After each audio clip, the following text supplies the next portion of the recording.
माझ्या मुलांनी आज सगळी त्याची फेवरेट पझल्स काढून ठेवलेली आहेत तुम्हाला दाखवण्याकरता. त्याचं पहिलं पझल सर्वात आवडतं कुठलं आहे? ॲक्शन वर्ड्सवाला. नंतर रत्नाची पझल्स येतात छान 4-in-1 वाली.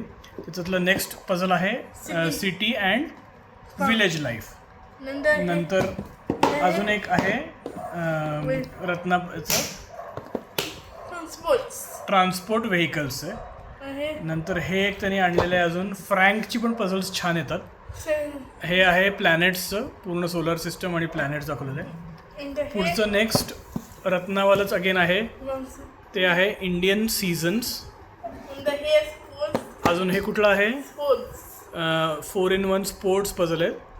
नंतर एक लास्ट आपली जी फेमस स्टोरी आहे turtle and the hair, turtle and the rabbit, त्याचं पझल आहे छान स्टोरी पझल. तर अशी ही त्याची पझल्स त्याला खूप आवडतात. तो दर महिन्याला 15 दिवसांनी एक नवीन पझल घेऊन येतो आणि तो ती पझल्स लावतो. These are his favourite puzzles.